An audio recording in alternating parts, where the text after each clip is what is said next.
fucking hell.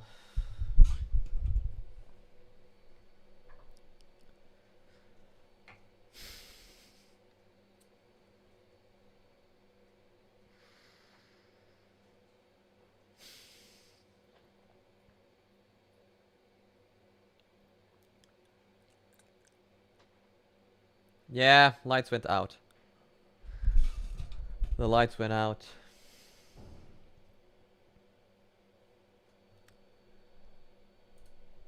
Yeah, well, the lights went out, Mega Man, and because of that, the stream died because there's no internet without electricity, right?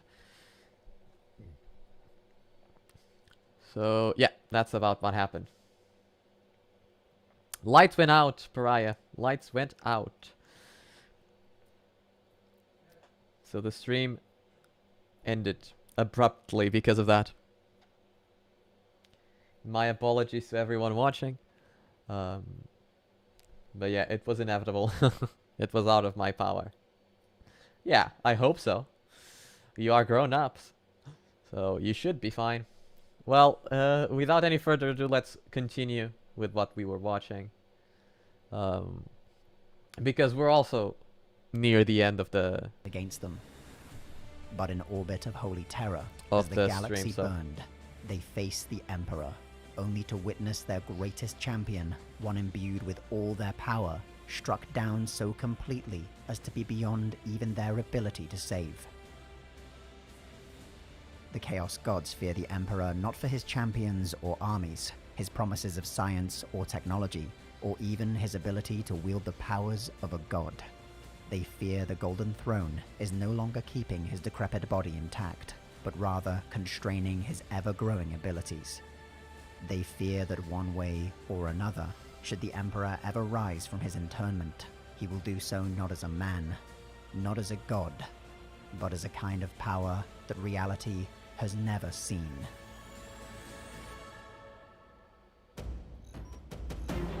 Okay. In Dossier, the Templin Institute investigates the legendary figures from alternate worlds. Okay. I don't like paid promotion, so let's go back.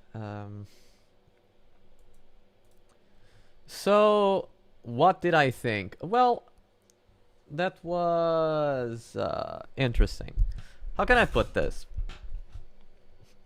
Pariah, that was the story itself. Obviously, you know, Warhammer, you know, for what I've been able to realize, as a very deep lore.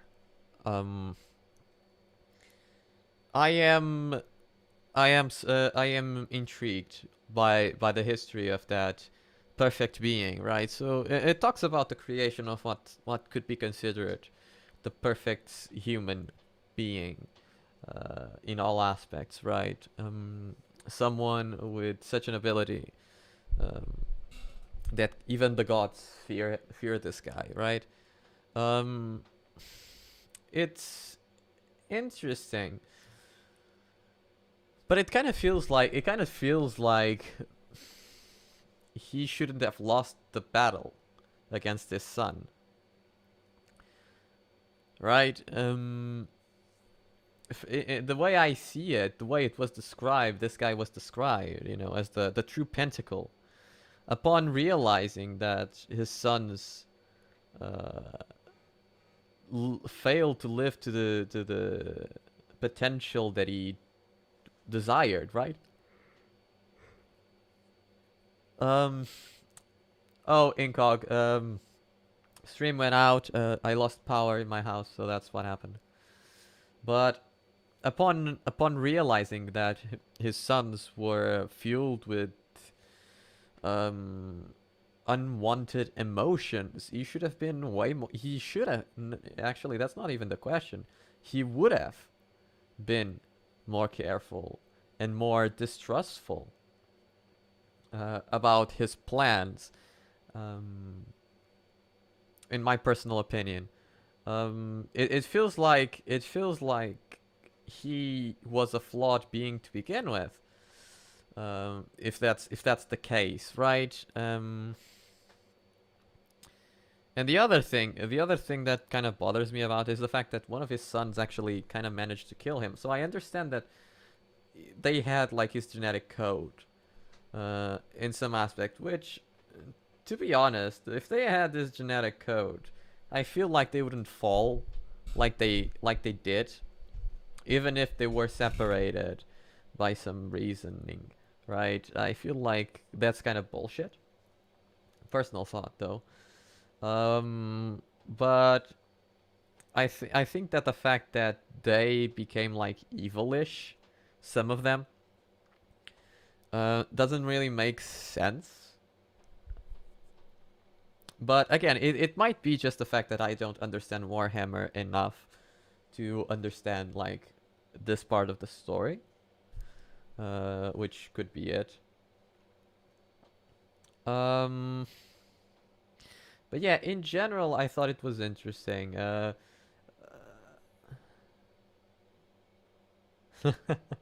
Indeed, indeed.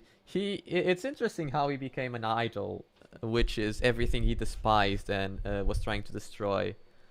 You know, it's interesting that he became an idol, in my personal opinion. But you know, I don't know. I don't know about that.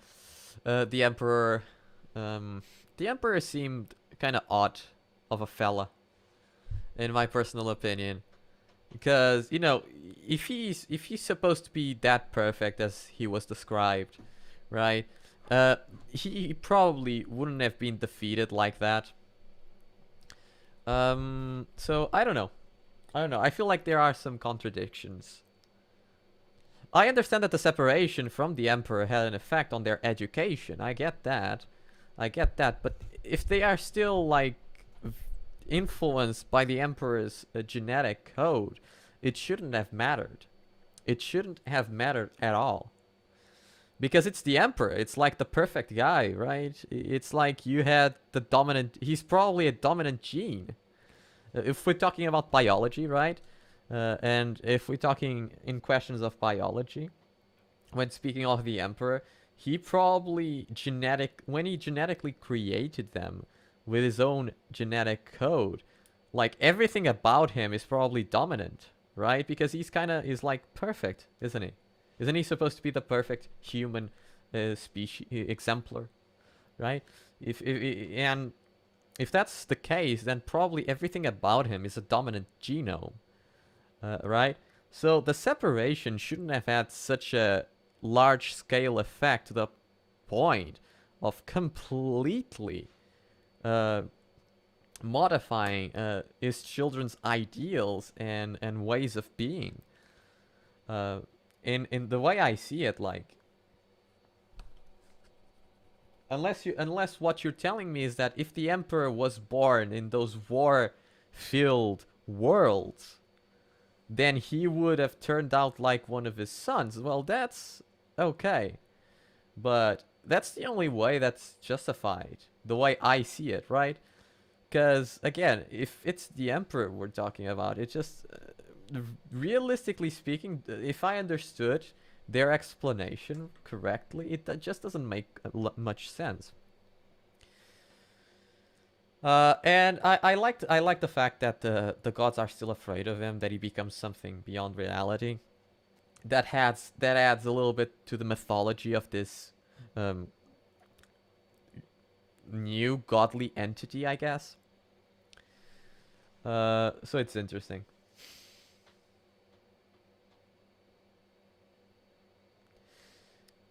I don't know. Like, I have no idea, Mega Man. Like, I have no idea if he was or wasn't perfect. Like, the way those guys described him in life, the ways those guys told the story of the Emperor when he was alive, they made him seem like he was perfect. But if he was or wasn't, I'm not sure. But that's the picture they painted. So I'm going with the picture they painted because, again, I don't have another source of information to renounce what they just affirmed, right?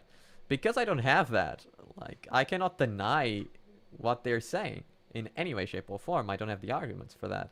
So the only way I can judge what I just saw is by going with what those guys at the Templin Institute said, which obviously means in some way that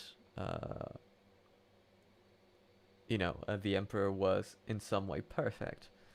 I don't know if he was or wasn't perfect. Oh my god, it doesn't really matter. Jesus Christ. But yeah, guys, I am very sorry, but I do need to leave.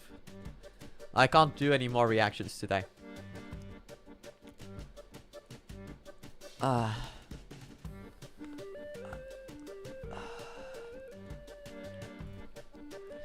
I can't do any more reactions today because it's time for dinner.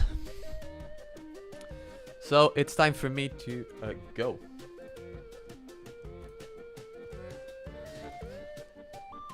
Catherine is already very excited to see me go.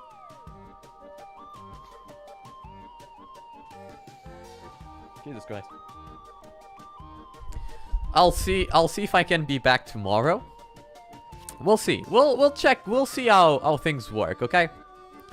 Maybe. I'm not going to make any promises, but if I am, you guys know the hours. Pariah doesn't seem very satisfied with my opinion.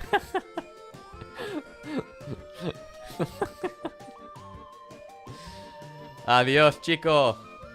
Pórtate bien, ¿vale?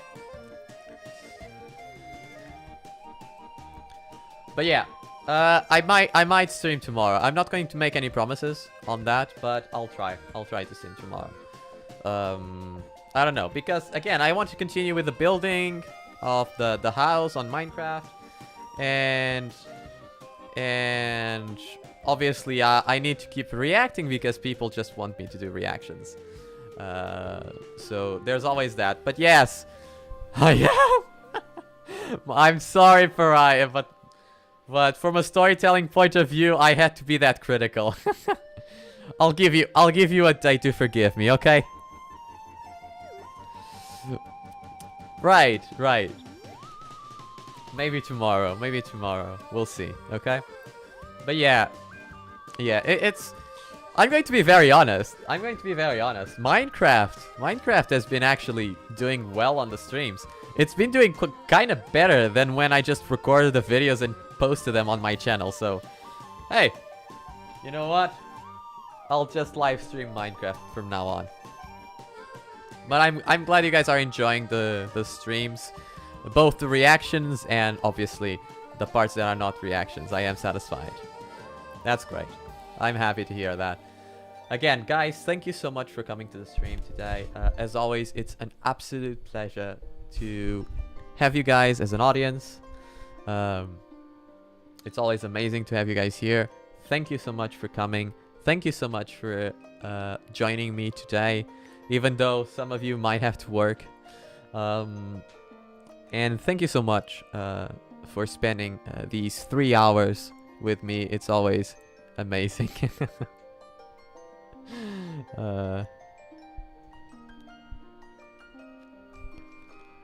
First of all, I can't stream on Twitch. I think I can't stream on Twitch because I signed up to stream on YouTube.